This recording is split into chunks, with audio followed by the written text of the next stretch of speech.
नया माने गुलामी, गुलामी ना आजादी, इनकिलाब इनकिलाब, जिंदाबाद जिंदाबाद। আমরা দেখতে পাচ্ছি নির্বাচন কমিশন তারা বিভিন্ন এনিয়ে বেরিয়ে তারা একটা দলের পক্ষে এবং ওই দলকে ক্ষমতায় নিয়ে আসার জন্য বিভিন্ন ধরনের অপপ্রয়াস শুরু করেছে। আমরা দেখতে পাচ্ছি শেরপুরে আমাদের সহযোদ্ধা রেজাউলকে হত্যা করা হয়েছে। নির্বাচন কমিশন এখন পর্যন্ত এই খুনিদেরকে অ্যারেস্ট করতে পারেনি। এই খুনিদেরকে তারা অগ্রিম জামিন দিয়ে দিয়েছে। আমরা দেখতে পাচ্ছি আজকে নির্বাচন কমিশন তারা তারুণ্যকে ভয় পায়। নির্বাচন কমিশন বিএনসিসির যে ক্যাডেটদেরকে নির্বাচনে ডিউটি পালন করার জন্য দায়িত্ব দেওয়া হয়েছিল, তারা ওই বিএনপির অভিযোগের ভিত্তিতে বিএনসি সদস্যদেরকে নির্বাচনকালীন সময়ে দায়িত্ব পালন থেকে তাদেরকে বাতিল করা হয়েছে, বাদ দেওয়া হয়েছে। আমরা দেখতে পাচ্ছি নির্বাচন কমিশন ওই দাবিদারদের হুকুমে রাষ্ট্রের প্রজ্ঞাপন দিয়েছে। আমরা বলতে চাই এই নির্বাচন কমিশনার ইন্টারিম সরকার আজকে শহীদদের রক্তের উপর আপনারা ক্ষমতায় বসেছেন, এই শহীদদের রক্তের সাথে আপনারা প্রতারণা করবেন না। এই জুলাই বিপ্লব পরবর্তী গণভোটে হায়ের পক্ষে ক্যাম্পেইন করার জন্য আপনারা কোন নাগরিককে বাধা দিবেন না।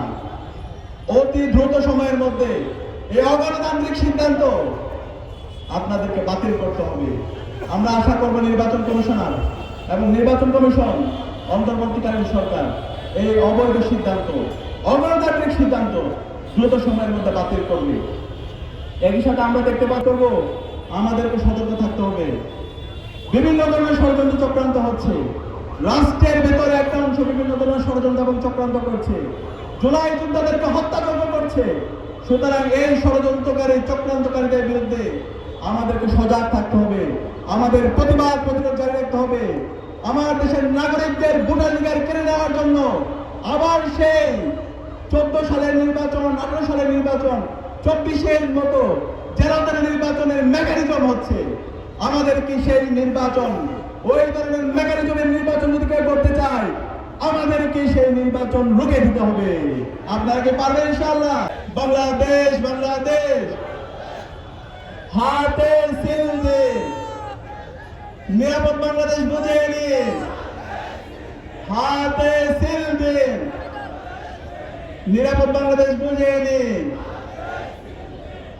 নয়া মানে গুলামি, गुलामी ना आजादी, इनकिलाब इनकिलाब, जिंदाबाद जिंदाबाद। যে অসংখ্য ধন্যবাদ। আজকের এই ন্যায়ের পক্ষে গণজামাতের এই আজকের ঐতিহাসিক সন্ধিক্ষণে সকল ছাত্র জনতা, আশপাশ থেকে আগত তাওহীদি জনতা, সাংবাদিক বৃন্দ সবাইকে উপস্থিত হওয়ার জন্য অন্তরস্থল থেকে আন্তরিক শুভেচ্ছা এবং মোবারক জানাচ্ছি।